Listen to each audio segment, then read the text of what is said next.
இந்த நாளிலே நாம் கர்த்தருடைய வார்த்தையை கேட்கும்படியாக சமூகத்திலே கூடியிருக்கிறோம். கர்த்தருக்குள் மகிழ்ச்சியாக இருப்பதே நம்முடைய பலனாக இருக்கிறது.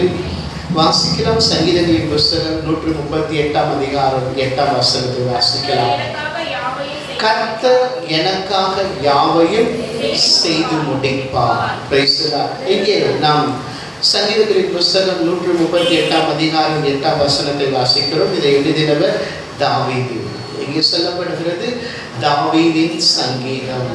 தாவீது தேவன் மேல் வைத்திருக்கிற அந்த விசுவாசத்தை நாம் பார்க்க முடிகிறது, நம்பிக்கையை பார்க்க முடிகிறது. அங்கே அவர் சொல்லுகிறார், கர்த்தர் எனக்காக யாவையும் செய்து முடிப்பார்.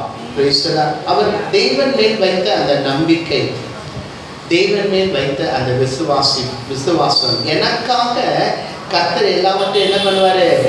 செய்து முடிப்பாரு.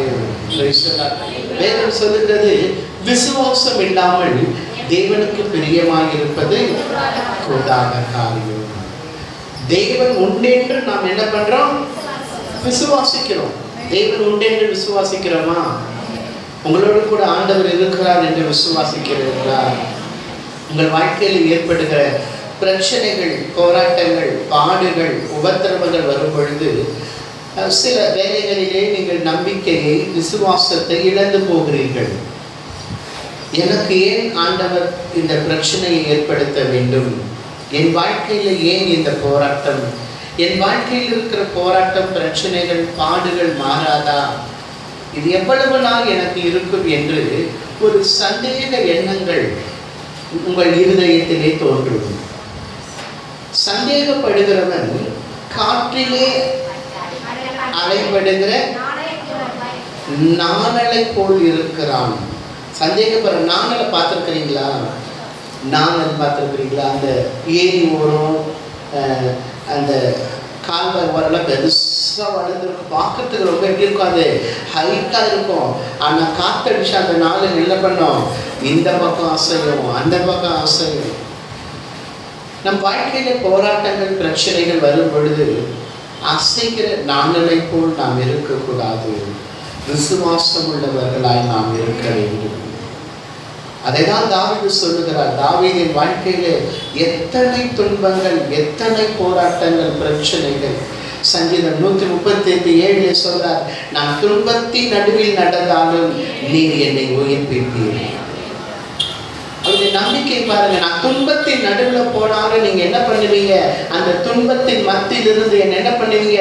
மறுபடியும் எடுத்து என்னை உயிர்ப்பிப்பீங்க.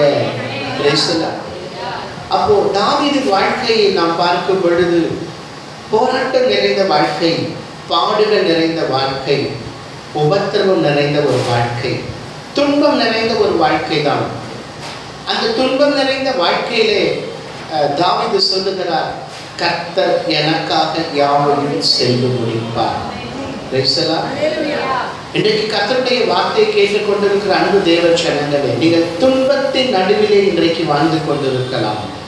உங்கள் வாழ்க்கை ஒரு துன்பமாக இருக்கலாம். என் வாழ்க்கை முழுவதும் இன்றைக்கு நான் துன்பத்தை அனுபவித்துக் கொண்டிருக்கிறேன். என் குடும்பத்திலே துன்பங்களை நான் அனுபவிக்கிறேன். நான் நம்பின மனிதர்களாலே இன்றைக்கு துன்பங்களை அனுபவிக்கிறேன். என் பிள்ளைகளாலே நான் துன்பங்களை அனுபவிக்கிறேன். என்னை சுற்றி இருக்கிற உறவுகளினாலே நான் துன்பங்களை அனுபவிக்கிறேன்.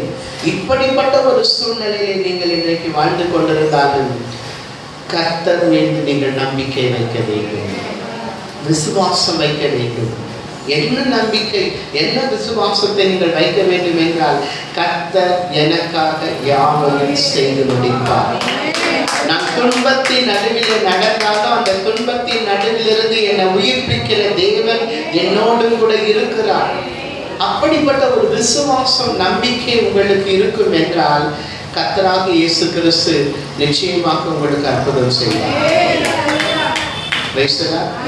ஒரு செவாலய தலைவர் இயேசுவிடத்துல வந்து தன் மகனுக்காக என்ன பண்ணா? வந்து செபிக்க வேண்டும் என்று சொன்னான். அவன் சாகுறதற்கு முன்னே நீங்கள் வந்து என்ன பண்ணணும்? செபிக்கணும்னு சொன்னான்.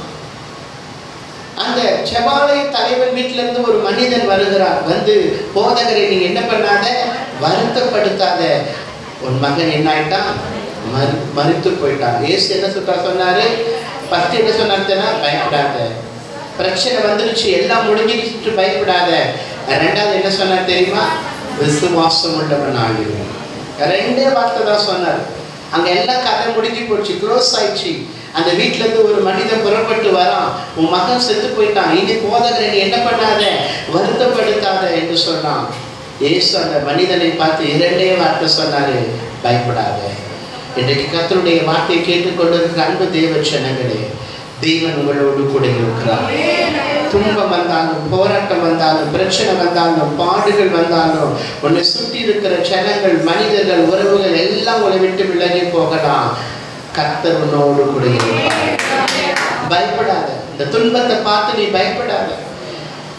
சங்கீதக்காரன் தாவீது இப்படியாக சொல்லுகிறார், துன்பத்தின் நடுவே நான் நடந்தாலும் என்னை உயிர்ப்பிக்கிற தேவன் இருக்கிறார். இரண்டாவது சொல்லுகிறார் 8வது வசனத்துல, கர்த்தர் எனக்காக யாவையும் செய்து முடிப்பார். நான் சோர்ந்து போக மாட்டேன், நான் அவிசுவாசப்பட மாட்டேன், நான் விசுவாசமா இருப்பேன். நீ பயப்படாத. உன் வாழ்க்கையில நடக்கிற பிரச்சனை, போராட்டத்தை பார்த்து பயப்படாத. இரண்டாவது இயேசு அந்த மனிதனை பார்த்து சொல்றாரு, விசுவாசம் உள்ளவனாயிரு. என்ன சொன்னாரு? விசுவாசம் உள்ளவனாயிரு. இந்த போராட்டம், இந்த பிரச்சனை, இந்த துன்பங்கள் மத்தியில வாழ்ந்து கொண்டிருக்கிற தேவனுடைய பிள்ளையே, விசுவாசமாகிற ஆண்டவர் மேல உன் பிரச்சனை மாறும், போராட்டம் மாறும். துன்பத்தின் மத்தியிலிருந்து தேவனாகிய கர்த்தர் உன்னை மறுபடியும் உயிர்ப்பிப்பார். தாவீது இப்படியாக சொல்லுகிறார், கர்த்தர் எனக்காக யாவும் செய்து முடிப்பார் என்று. நம் ஆண்டவராக இயேசு கிறிஸ்து கல்வாரி சிலுவையில் ஜீவனை விடும் பொழுது எல்லாம் முடிந்தது என்று சொன்னார். பிசாசின் தலையை நசுக்கினார். மரணத்துக்கு அதிகாரியான பிசாசானவனை அவருடைய மரணத்தினாலே செய்து ஜீவ காலமெல்லாம் மரணத்திலிருந்து நம்மை விடுவித்தார். சிலுவையிலே நம்முடைய வியாதியை சுமந்தார். சிலுவையிலே நம்முடைய பலவீனங்களை ஏற்றுக்கொண்டார். சிலுவையிலே நம்முடைய சாபத்தை உடைத்தார். நமக்கு ஆத்தும ரட்சிப்பை கொடுத்தார். அந்த அருள்நாதர் ஆண்டவராக இயேசு கிறிஸ்து சிலுவையிலே தன்னுடைய உயிரை ஜீவனை விடும் பொழுது எல்லாம் முடிந்தது என்று சொன்னார். உங்களுக்காக 2000 ஆண்டுகளுக்கு முன்பாக இயேசு கிறிஸ்து சிலுவையிலே எல்லாவற்றையும் செய்து முடித்து விட்டார். விசுவாசம் உள்ளவர்களாக இருங்கள், நம்பிக்கையாக இருங்கள், பயப்படாதீர்கள். ஆண்டவராக இயேசு கிறிஸ்து உங்களை துன்பத்தின் மத்தியிலும், போராட்டத்தின் மத்தியிலும், பாடுகள் மத்தியிலும் வாழ்ந்து கொண்டிருக்கிற உங்களை விடுவிப்பார். அது சீக்கிரத்தில் நீங்கிவிடும். இந்த லேசான உபத்திரவம், போராட்டம், பிரச்சனையிலிருந்து ஆண்டவராக இயேசு கிறிஸ்து விடுதலையாக்குவாராக, ஆசீர்வதிப்பாராக. கர்த்தர் உங்களை ஆசீர்வதிப்பார். நாம் இருக்கலாம். பரலோக பிதாவே, உம்மை துதிக்கிறோம் அப்பா. உம்முடைய பிள்ளைகள் வாழ்க்கையில் இருக்கிற துன்பங்கள், போராட்டங்கள், பிரச்சனைகள் நடுவிலிருந்து உடைய பிள்ளைகளை உயிர்ப்பிக்கும்படியாக செபிக்கிறோம். கர்த்தர் எனக்காக யாவையும் செய்து முடிப்பார் என்ற வார்த்தை, நான் விசுவாசம் உள்ள வார்த்தையின்படி உடைய பிள்ளைகளுக்காக சிலுவையில் எல்லாவற்றையும் செய்து முடித்த இயேசுவே, உடைய பிள்ளைகள் வாழ்க்கையில் அற்புதம் செய்ய, நன்மை செய்ய, அவர்கள் எதிர்பார்க்கிற நன்மைகளை செய்வீராக ஆசீர்வதிக்கிறோம். இயேசுவின் நாமத்தில் பிதாவே, ஆமென்.